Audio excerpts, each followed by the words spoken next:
Hello and welcome to the Brand Hunch podcast, where we explore ideas and hunches around how marketers are growing great brands. It's a look under the hood at how much is marketing science and how much is built on a hunch. I'm Lindsay Rogers. My day job is managing director at Cello, and this podcast started as a little project to uncover the magic and importance of having a hunch in today's marketing landscape. So I hope you enjoy. Let's get stuck in. Today my guest is Francis Coady.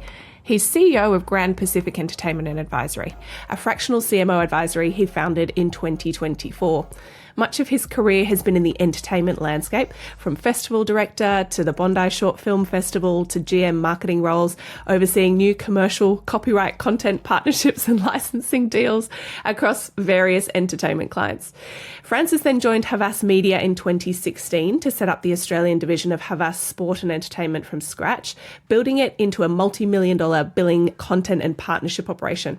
Along the way, he's also EP'd major content, including the award-winning The Long Road for Destination New South Wales with Guy Sebastian and Amy Shark. You have had a little bit on. Welcome to the show. Yeah, thank you. So, first question for you. I would love to know, do you see yourself more as a business person or more as a creative person? It's actually a fantastic question. It's been asked for the first time before you about 2 weeks ago from a dear friend of mine. I think I'll take the words of Mick Jagger. He said, you've got to be 50% business and 50% artist to make it. And I think there's probably something in that. I'm not saying it's a rare situation, but I was raised by two very creative parents. One ended up being an interior designer and the other one was a painter. And I think my father was incredibly good at mathematics. And my mother was an amazing people person, incredibly good with people. So I think you should probably never say that you're 50% dad and 50% mum, but I'm certainly a makeup of their types, I think, in the sense that I can understand how to get a return in a creative moment from a financial situation, but I'm also a trained studio, like they call them studio rats. Like I understand song production and I understand content creation from an executive producer standpoint. And my deep passion is writing. So it is a clash when both those parts come together, which I think has probably led me to having a chat to you on this podcast, I think, because there is a constant tug of war between both of them. But when they align properly, I think it can be pretty powerful. I think about this often running a creative agency, the sort of tension between commercial outcomes and pure creativity. And I sort of look at artists that are just pure artists with the commercial sort of focus very much a secondary piece. And I'm in awe that they are just in pursuit of the most beautiful version of their craft. And Yes. I think it is a bit of an interesting melting pot when you've got both sides to the brain, and oftentimes there is a decision to be made around investment or around both in creative sense or in a financial sense. Do you ever feel like it's a split personality, or how do you manage those two ends? Yeah, once again, terrific lead on question. I think my life is put into departments. So I actually set aside times just for my writing, for example. So I only do my writing in that time, and it's very pure. It's seriously pure. It's in script. So I'm actually working at the moment on a big entertainment piece, which is pure entertainment. It will obviously have investment. It does have investment in it, but there'll be an expectation of a financial return on that piece of content as well. But in its purest moment, I am writing pure creativity and pure form of writing. So I don't impinge my creativity with any economic mindset at all. For me, that's a great sanctuary. So yes, I definitely pull away and dive deep into that. And my life is split from a creative standpoint into two areas: physical writing on the keyboard for both song and script for content, and then in the studio, whether I'm shooting on set or whether I'm in studio for music. So they're very much pure states as best they can be. And the other side is, I would say, looking back at that creativity, if it's got to be commercialized, then I step back and I look back at it objectively. I was going to ask, looking back at some of your best or most proudest work, has it started as a creative concept, or has it started with a brand saying, can you develop something for us? Well, it depends on where it's landed. So the type of content. So I'll give you an example of the Long Road series, which I think is probably one of the best big scale examples in the last probably 5 years. I got a phone call from a client saying we need to kind of utilize, we don't want to do another ad, right? And we want to do something that resonates. We're coming out of COVID. We need something big. And you've got about 2 days, which is always the case. Anyway, I went away and definitely came up with the idea for the long road from a creative standpoint first. So I thought about the implications of how we are as people right now coming out of that very toxic, difficult time for the globe, both locally and internationally. And I landed on joy. I landed on joy and happiness and hope. And the thing that gave me and continues to give me joy, happiness and hope is content and music, right? So the physical, visual form of a short form and long form content and music. So I put all that in the word salad basket and was surfing with a mate up the coast. And he said, why don't we take the long road around to one of the breaks? And my brain went ding. I was like, that's the name. So the name really got me going. And then I started to look at, right, what's my favorite show online at the moment? And there was Carpool Karaoke's, which were terrific and they were really well executed. And so I sort of put all that together, and then, we landed on the Long Road series and ended up shooting 6 short form interstitial pieces. And it blew up. It went to millions and millions of people. So tell me a bit about it. So it was a 6-part series with 6 famous artists in Australia, both emerging and very well known, right up to the Guy Sebastians down to like the Polish club rock bands from Triple J. And we took each of them on a journey with a host, Ash London, who was a syndicated radio host. And she knew these people personally, which was terrific. I chose her intentionally. And we basically shoved them in a car and took them to the most beautiful locations across New South Wales. And it sounds simple, but it was extremely complex because we had to script it and make sure that we had backup script and positioning of what we wanted to deliver on screen. Otherwise, it would have just, things are a mess. Documentaries, really great documentaries are scripted. Now, when I say scripted, it enables the talent to have some guide rails on what they can really open up about. So they've got some positioning, it's like a stage, where your stage lines are, And we built out a really nice narrative for each of those short form pieces where we just opened up the journey of themselves and the location in a really authentic, and I'm always cautious to use that word authentic because it's bandied around a lot. But when you're talking to musicians particularly, they have a fantastic journey. They have like a road story journey. Their whole life is on the road, So it was very symbiotic between the brand side, which was ostensibly selling the beauty of New South Wales, and telling an important personal story of an artist with the binding agent in joyful, extroverted Ash London, which worked really well. So it's been one of the great moments of being able to combine historical entertainment moments in my career with the forward part of my career in brand. It was just like, it was fantastic. It was really enjoyable. Incredible. So speaking of stories, your own story, that began back in music roots, right? Yeah.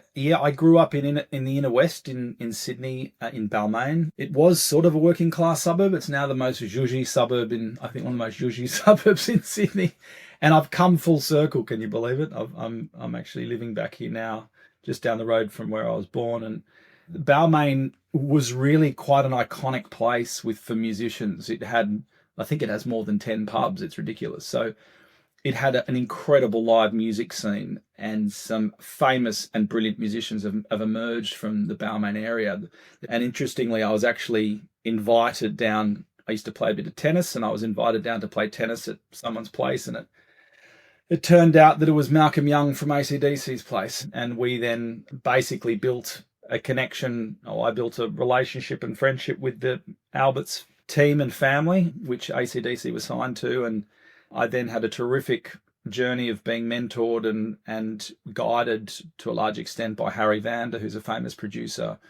If the listeners don't know who Harry is, he was the lead writer and guitarist in the Easy Beats and produced many AC/DC tracks. And he's been a driving force in my life of understanding in the marketing world, product, in the music world, the song. So if you understand the song, you could probably sell it pretty well. So he really taught me in the studio about song structure and how to get the best out of a talent through the mic. And, so that was life-changing for me. Yeah. And then I started managing bands really early on and started touring them. And I did 4 East Coast Blues and Roots festivals back to back when I was way too young as a manager. I didn't know really, I probably thought I knew what I was doing, but I don't think I really did. I certainly didn't realize you need to bring gumboots for mud. That was a big learning curve. What is it about music that drew you then and still keeps you now? I think music for me, once again, back to my parents. I played piano when I was young. My father is and has been an amazing piano player. He used to play piano for all of us, putting us to sleep at night. So we would listen to, Beethoven and Liszt and some beautiful composers going to bed, So I had melody in my head pretty young, very young actually. And then my mother, I think, probably has the coolest music collection in the Southern Hemisphere. I grew up listening to Ravi Shankar and Nina Simone and Eddie Lockjaw Davis and Miles Davis, So I was seriously immersed in some of the great music of our times, And I don't think I was necessarily cognizant that was the greatest music of our times at the time. Looking back at it and hearing a whole lot of pop music now, I look back at it and go, wow, it's all derivative from those core moments of those great musicians. Was it then you jumped into the Bondi Short Film Festival? A bit of a step before. So I started managing bands. I was doing a lot of events and getting crowds to venues and working. I was running all the live entertainment through North Bondi RSL, Cafe Sydney, the Argyle, doing lots of live entertainment and also helping on their marketing, interestingly. And a young musician called Ray Thistlethwaite, big afro, curly hair, slightly disheveled, turned up to play jazz at Cafe Sydney on a Sunday with very high premium environment, with people spending a lot of money on salmon tandoori. And he started playing keys, and I was like, this guy's one of the great young keyboard players I've ever seen. Like, he's just phenomenal. And then he gave me a demo of his rock band, and he said, I play rock. And I said, you're not another jazz musician who wants to play rock, are you? And he'd actually come back from America from being signed by Sony, but that had fallen through. And I remember putting the CD in the car, that shows how old I am, and just hearing these demos for Thirsty Merc. And I was like, these are hit songs. And the training that I'd had from Harry in the studio and understanding those early radio sessions I'd have, we'd listen to the radio early on and try to learn what a pop song was, right? What a hit song was. I heard these songs like, these are hit songs. Guaranteed hit songs. Just instinctually you knew. Instinctually straight away. And then I remember driving over to Harry's studio and saying, what do you think? He said, I can't remember exact words were, he'll hate me if I quote this, but he said, I think there's a hit song in there, but the voice is a little nasally or something funny, right? And so I just couldn't get these songs out of my head. So I started shopping them, and I started, talking to people and just finding out what they thought. And then Ray asked me to manage him and the band, and came and saw them play. And obviously the rest is kind of history. But it was a seriously long journey of 7 years. Like Evan says, overnight success. But we literally went from a couple of people at the Hopetoun Hotel, which is now closed in Surrey Hills, to selling out thousands of people. But that had a lot to do with the coming together of both music and marketing, really, I think. And would you say that was a pivotal point for you into more of the marketing part? Yeah, because I had to learn pretty quickly that I signed them to a major record label. I signed them to Warner's Atlantic, and I was working intimately day in, day out with the marketing teams. And most of the marketing teams were really, how would I say this? I had to differentiate Thirsty Merc from every other band in the country, right? So we really had to come up with ideas that were kind of left at field. And most of them would come from me and the band. Like, we would present ideas and like, that's cool, let's do that. I had all, with Ray and the team, full control of all the video clips. We really had our own position on brand. We had our own pillars, our own keyword pillars, and yeah, it was fantastic. It was an amazing experience to guide and work with a major company to help market, ostensibly in their eyes, a product. It's a product, right? It's a CD into streaming. And yeah, just learning all that became very addictive, addictive in the sense that once you convert an audience member to enjoy what you're presenting, that's the addiction for me. The addiction is, oh my gosh, they really like it, and you get both surprise and delight, and then you look back at what you've actually done. There's a lot of things out of your control. I would argue there's a lot of things out of your control in product marketing as well. The audience just may not connect with it, right? But when it connects, I think it's one of the greatest things to experience. So from there, you eventually headed over to Havas. Tell me a bit about that journey. A friend of like 40 plus, you're going to hate me saying this, 40 plus years, Imogen Hewitt, who's now the group CEO for media for Publicis, she suggested I meet up with a guy called Mike Wilson, who owned Naked Agency. And I went and met them at Naked and we had a chat, and I was running my own business at the time. And we just started chatting and talking about things, and he was looking for acquisitions and sort of, or talent people, And we just started a friendship, just talking about, he actually came from the music industry. He actually worked on Madonna for Warner Music, I think it was, out of the UK. And he really understood my world. Like he just understood. He said that Australia was so far behind understanding brand and entertainment. Like he was like at the forefront of that conceptually. This was 2016? Oh, earlier than that. That was 2014, I think, really. So we just started chatting and talking, and that kind of, it permeated. It almost felt like this experiment, in the advertising industry, but it had the grounding of a strategic mind in someone like Imogen Hewitt, who's just brilliant.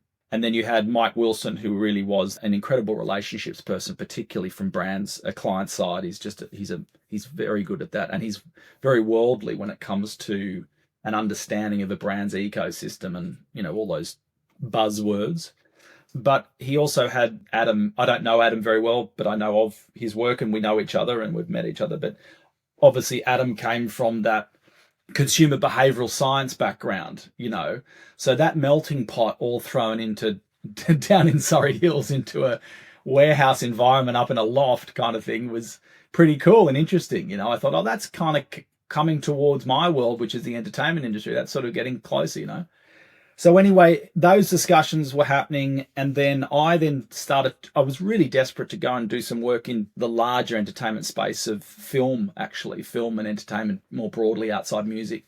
So I started working with an amazing guy by the name of Alan Schauder. He owns Merchantwise Group, and Alan's one of the kind of preeminent partnership experts globally, actually, in licensing and like big film partnerships. And we worked together for 2 years. We started doing some great stuff. One of the really fun things I did was Zoolander and Optus. Like it was awesome. Amazing. And that sort of gave me an insight into really large scale brand partnerships. So reflecting back on that time, were brand partnerships a big thing? Were they just emerging? Yeah, huge. They were huge. They were particularly huge from the entertainment side back to brand. They weren't big from brand back to entertainment.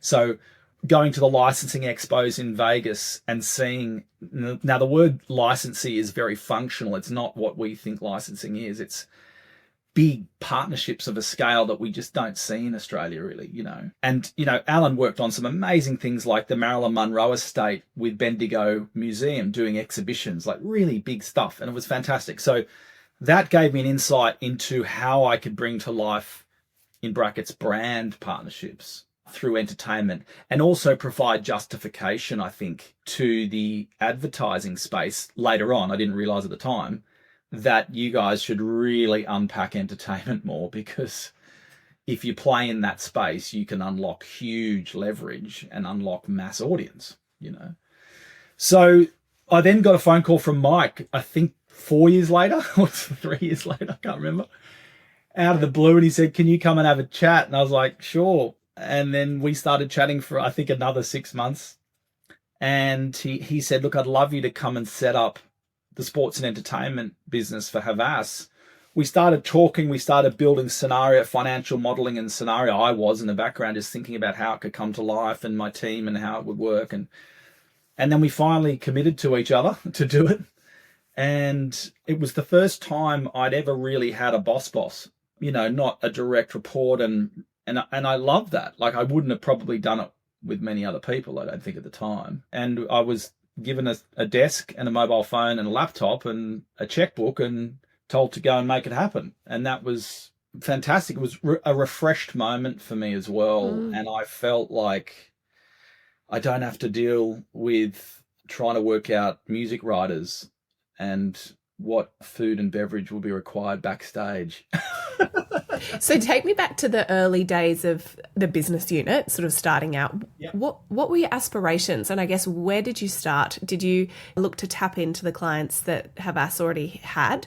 Or were you looking at it from an entertainment sort of gap in the market perspective? The number one thing I did was to find out if there was appetite. So I did that before launch, and there was serious appetite for it. From the brands? From brands, but there was a lack of understanding about it. So the first thing I did was I spoke to all my, what I call intellectual property rights holders, like the big film studios, the music studios, everybody. I just chatted to them and they're like, oh, we're desperate. We need help to get into brand, right? So there was a real requirement from the rights holders and sport as well. Sport had already been underway for a long time in Australia, but using the entertainment assets within sport is another discussion unto itself. That wasn't being done very well, I don't think. So I kind of checked out the rights holders, what their perception, that was a big tick. They were like, yes, 100%, we're here, we're hungry, we're ready. The TV shows as well, we're all hungry for that. Someone who has an understanding of how a TV show is actually put together. So it was wonderful being able to have conversations with the rights holders who they knew I understood film, TV, music intimately, and ironically had a passion for surfing and sport separately. So I understood the world of entertainment collectively. And then I started talking to all the other brands within the Havas group, just chatting to them, just talking to them, not expecting anything. And interestingly, most of the wins that we had were all brand new brands, right? So I had the luxury of Havas informing me of when pitches were coming up, right? And they would be going in for their standard media pitch.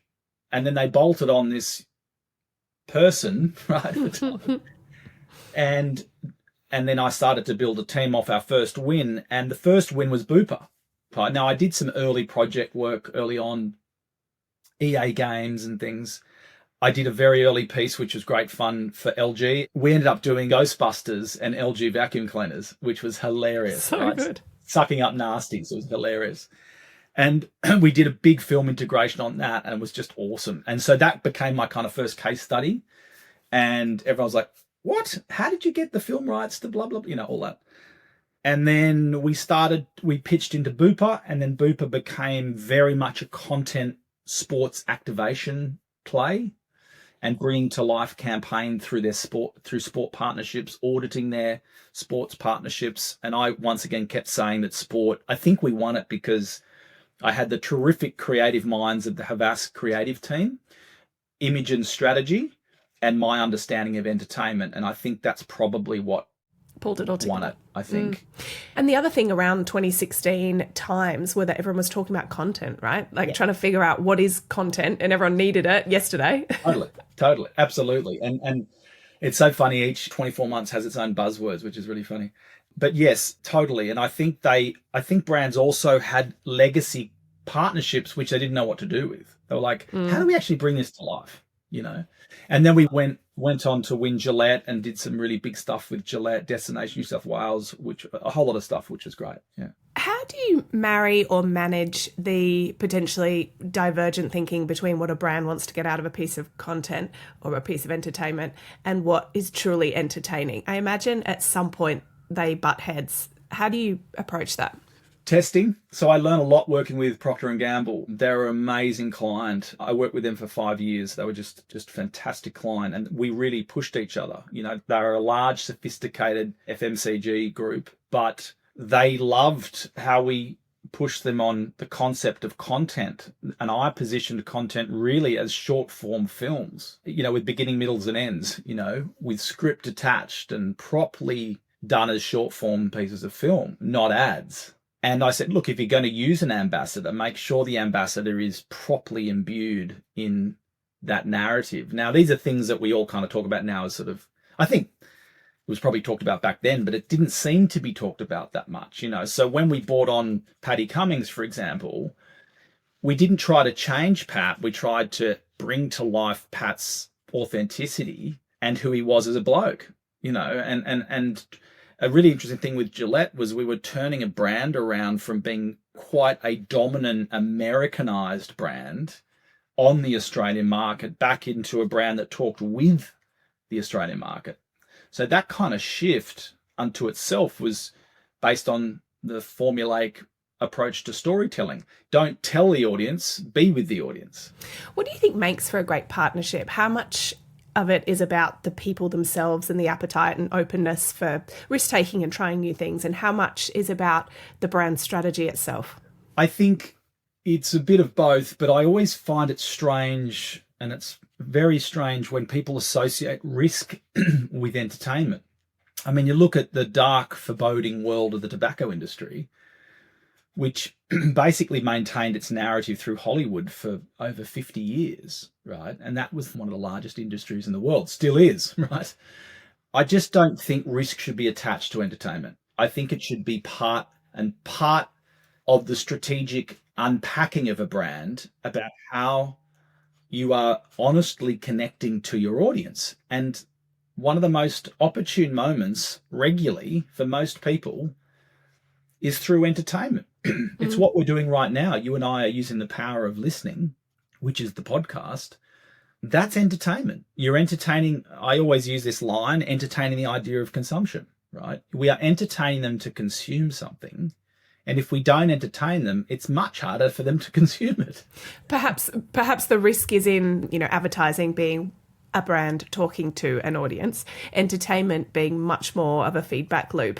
An audience may not like what you've put out as entertainment. There's much more potentially vulnerability or direct feedback. And I think there's probably consumer brands that are much more used to that. And then I think there'd be more, definitely B2B, but more cautious or legacy B2C brands that are still getting their head around audiences and customers feeding back on things that brands do. And that's the modern world we know now, but it's new for some. Yes. No, I 100% agree. I also think that entertainment historically has had risk attached to it because you don't know what you were getting.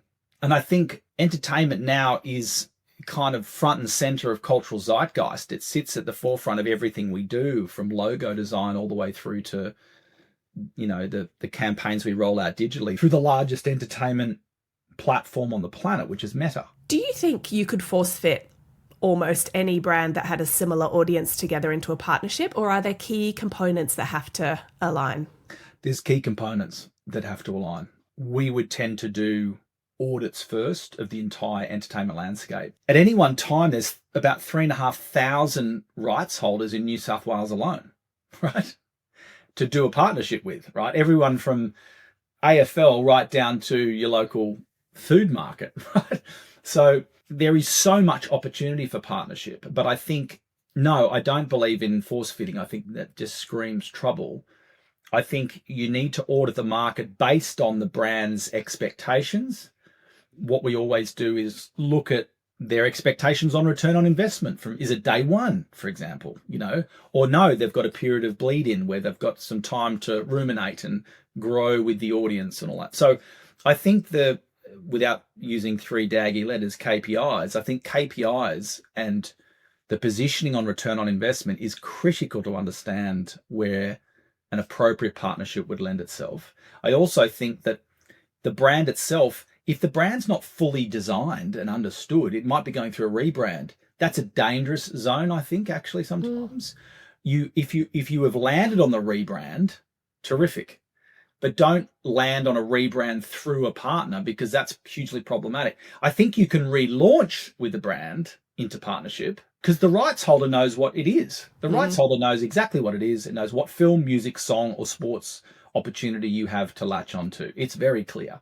Now, does it need better understanding of its audience sometimes? Yes, of course they do, right? But I 100% believe that force-fitting a partnership is a recipe for disaster, I think.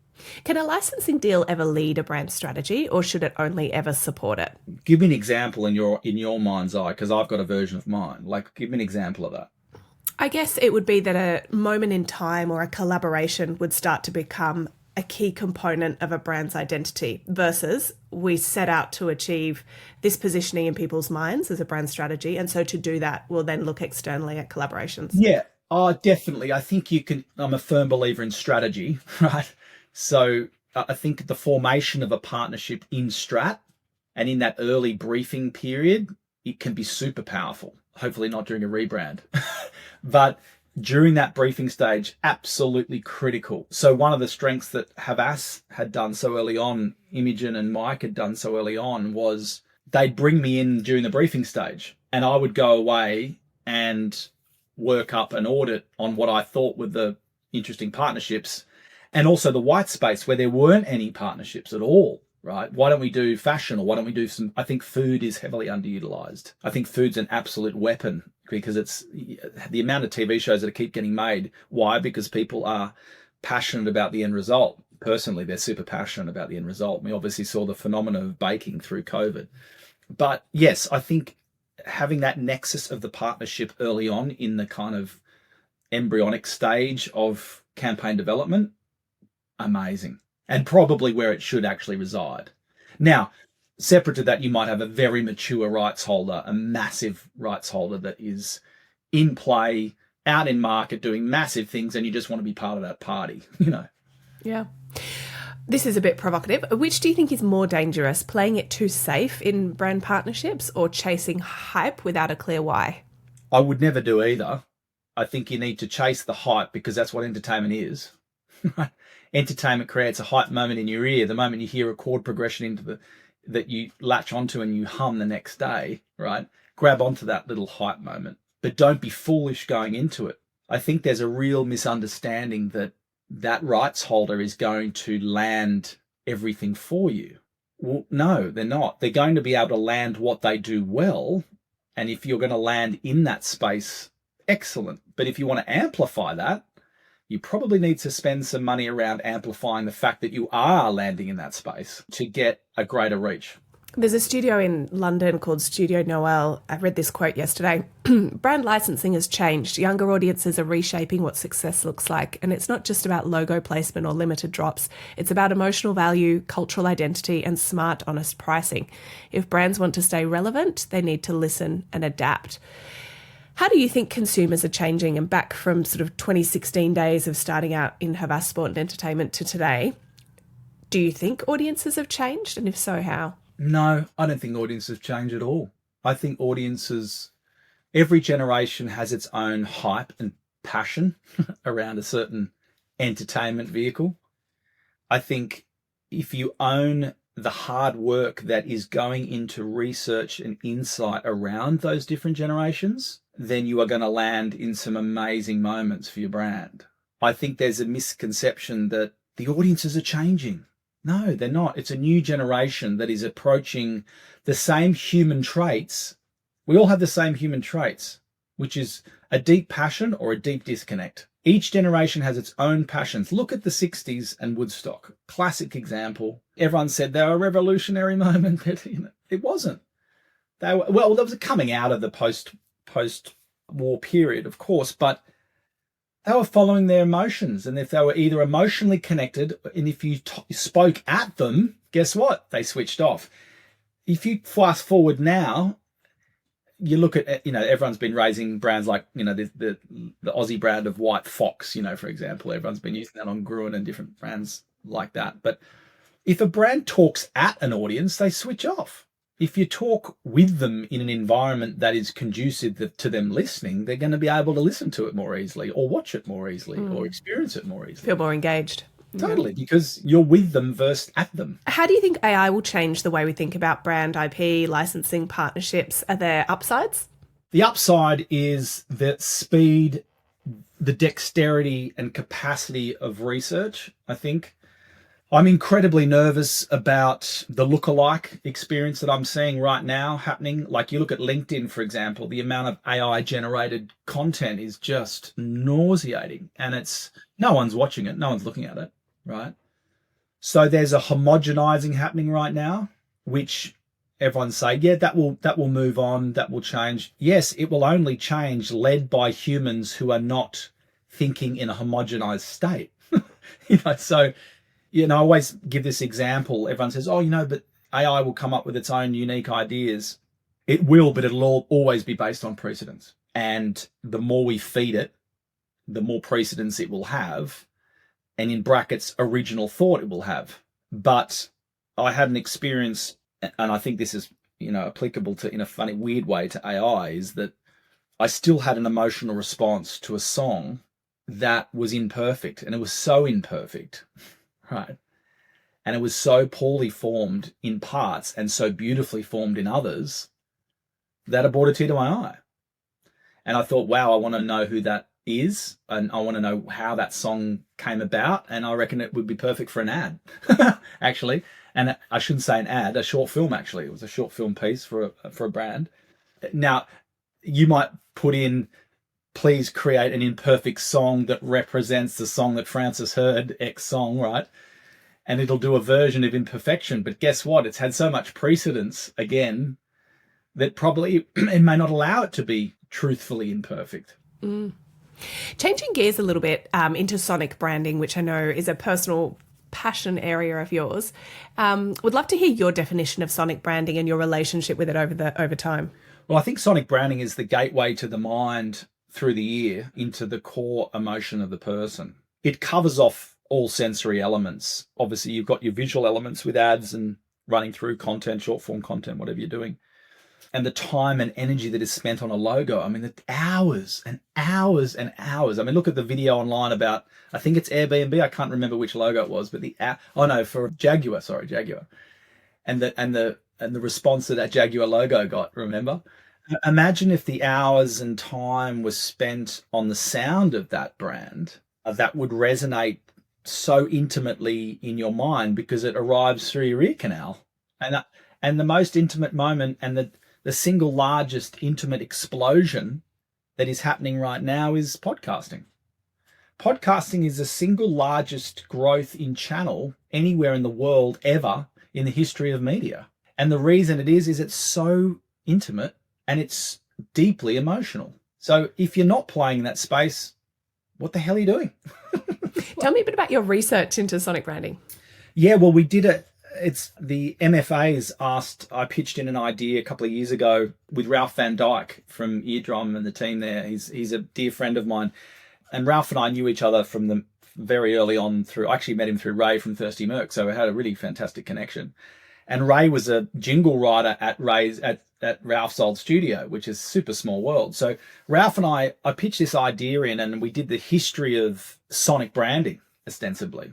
And we presented that on stage. I think there's about 1,500 people there. And that was actually one of the great highlights recently, I think, for where the audience really appreciated the power of entertainment again in their day-to-day life. They were like, wow, I didn't realize that's such a powerful vehicle for audience connection. I mean, Ralph and I are friends, and we had an absolute ball doing it, rehearsing it, and we brought toy cars out on stage, and it was hilarious. We just had an absolute ball. So good. Do you think sonic branding can ever recover from the trauma of being called a jingle? I just don't think. I mean, Ralph is one of the best in the Southern Hemisphere, or actually globally, at doing it, and I've worked with him on stuff, and I think it's just got to be consistently profiled more in market, and the premium stuff has to be profiled more. So to answer your question, I think it's based on it being an afterthought. So if it's front and center, whilst you're designing your logo, why aren't you wrapping it with the sound of that logo? Right. Hello. That just doesn't make complete obvious sense to me. So, I mean, every night of the week, most nights of the week, we're hearing dun dun dun dun via an Intel ad, or early on the 90s into the 2000s, right through to Netflix, where you hear the ba-boom. It's 2 beats, and those 2 beats are synonymous with a very large emotional opening up of your mind to watch the shows that you love. Mm-hmm. So I'm pretty sure they spend some time working out that. I'd love to see more marketers leaning into sonic branding. It's we've pitched it over the years, and there's always been a hesitancy or, frankly, lack of prioritization of investing in sound design and audio cues. Yep. And I think more and more channels that are audio focused or audio led as they rise, as you're talking about podcasting, YouTube, others, there's so much more opportunity to differentiate. In terms of branded entertainment, what have you loved lately? What's high on your list? Look, Shaquille O'Neal's Power Moves was hilarious. I watched that a couple of weeks ago. Look, it needed a bit of the producers would kill me saying this, but it needed a little tightening up of the edit. There were little lag moments throughout. What would I know? But it was wonderful seeing an icon that I grew up with immersing himself in literally the forefront of pop culture, like right now globally and on the streets of America, right? That's fascinating. And him buying a brand in Reebok and taking over the brand and delivering that back to market. I mean, that's just unbelievable. And it shows that that's not one giant TV ad. That's a guy spending real money backing himself on his understanding of his cultural position in life, which is an iconic basketball player in sport and the broader music, film, TV landscape. So I really love the other one. Kimi Antonelli, the new F1 driver, did a terrific documentary funded by WhatsApp. And that was a really beautiful piece. And I watched them not as WhatsApp shows. I watched them as content pieces that I was interested based on the passion and deep interest in F1 and basketball and culture accordingly with Shaquille O'Neal and Power Moves. If you had unlimited budget and your pick of brands, what would you create tomorrow? I think I'd do a national version with the biggest stars of Australia and sell that to the world based on the Long Road. So I'd do a new version of the Long Road, and I'd get some of our both historical and current talent and really help them sell that position of what we stand for as artists. Amazing. Agencies and marketers are very guilty of overusing the word culture. What do you think they're really trying to say? Entertainment. I think they're trying to... Culture is born out of entertainment, right? So, and everyone can say, no, entertainment's born out of culture. Look, I think actually, in actual fact, most of these people, I'm hearing agency heads using these word culture. It's been so heavily abused in the last 24 months. It's insane, right? I think what they're really saying is, can we just connect with people's passions, really? And my hypothesis is culture will be soon replaced, or maybe already has started to be replaced, by the word community. I think there's a lot more. We've gone from content to culture to community. There's a real theme here. Well, I saw the biggest problem with content is an output. I love the fact that they're all talking about it now. I'm like, yeah, it's been talked about for like 40, 50 years, right? And they're all owning it new. This is our positioning. And I'm like, okay, sure. But have you ever made a TV show? Have you ever made a song? Have you ever put a festival on? Have you ever, you know what I mean? Like, have you ever actually created a cultural moment outside brand expectation? That's what I'd ask. And if you haven't, then you probably should well and truly go and meet the people who have, or go and try doing that first, because then you'll understand the true essence of culture without any influence or parameters or expectations from a functional return on investment that a product demands. Mm. You're now a fractional CMO. What do you spend a lot of your time on or thinking about? All of this. All of this. I think the biggest thing I'm doing at the moment, I've been loving it because I've got a really fantastic set of clients that, you know, both fortunately and unfortunately demand all of my time one-on-one. But I'm dealing with the decision makers. I'm dealing with, you know, the owners or board members or the CEOs or the CMOs themselves. Actually, I work with CMOs as well, some CMOs. But the main thing at the moment is trying to reverse back. It's really interesting looking back at brand. I'm working with a very large, one of the largest entertainment businesses in the world at the moment. I'm helping them look back at brand and what the brand's expectations are of them. And that's been seriously insightful because, ironically, they're so set in their ways of delivering what they believe their position is, which is why they're so successful. But they just don't have the time, energy, or understanding of what the industry that runs parallel to them is doing day in, day out. Now, I just have happened to have the good fortune of being inside the engine of one of the top 6 agencies in the world, and I know what they expect and demand, you know. So unpacking the demands and trying to meet those demands hopefully bridges to the point of landing partnerships, I think, you know. Yeah, great. You're in a prime position with all the elements of your career coming together and culminating, entertainment, bands, music, IP, licensing, partnerships, and now the fractional CMO offering. What do you think will be the next frontier in partnerships or licensing? Are there untapped sectors or brand pairings waiting to explode? Look, I think there's a lot of buzz and talk around micro community work. I actually had a chat to Pippi Edwards, who runs P Nation.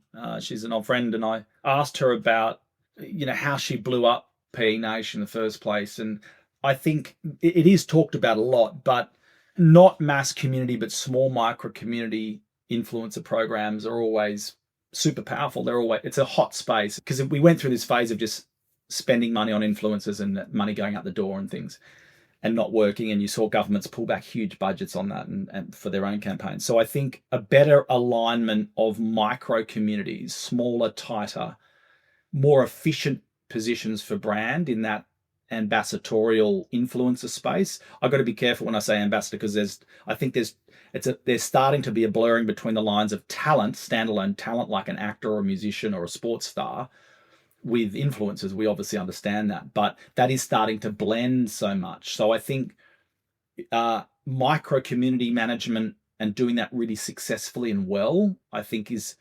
starting to happen, but still not done that well. I think we're just, hey, I've got a bunch of influencers, dump them towards a brand, give us some money, we'll push it out. It still feels ad hoc. And I also think there's the management of talent in that space. I've been hearing horrendous stories back from brands about just terrible experiences with how those influencers are managed versus the big talent, which are managed by CAA, United, William Morris, the big agencies, serious managers and agents. It's a very different experience, So I think that world needs to be kind of sorted out, I think, a bit. Interestingly, to de-risk the position for brands moving forward, because brands are inherently risk averse because they've got to make money to survive, like everybody does, but that creates a risk, being risk averse. And if the function of an influencer market is not stable and appropriate and run well, then they're nervous. I'm not saying that there's not excellent operators, there are excellent, but they're more broadly, I think they don't operate collectively like the entertainment industry does, which is highly sophisticated and been running for over 100 years, So that's one area. I think the buzzword of culture will probably continue to be abused, but I really do think that the physical face-to-face moment is going to become one of the great driving engines for brands. Some of the great successes that I've had in brand space have been large format, activation-led physical moments, either always on or popped up, that really is just, it's not icing on the cake or a nice to have. I think it's kind of paramount because, and it goes without saying, as we go deeper and deeper into the world of the non-physical digital, we get more and more emotionally detached. And guess what? That's a huge problem for brands. So the quicker we instigate always on brand presence physically, then I think we'll have a healthier state for brands moving forward, I think. Hey, this has been such an interesting chat. It's a world that I knew nothing about coming into. I agree with a lot of what you've said, and I think specifically the rise of sonic branding and in-person micro groups of people that sort of rally around a similar idea, and can't wait to see what you go on to achieve next. Thank you so much. This has been fantastic. Really appreciate it. My biggest takeaway was a perspective shift on entertainment shaping culture. I've always thought about culture shaping entertainment or entry point ideas. And I love the way that he brings a perspective from a artistic and creative background, and the entertainment that garners audience attention should be that's shaping culture.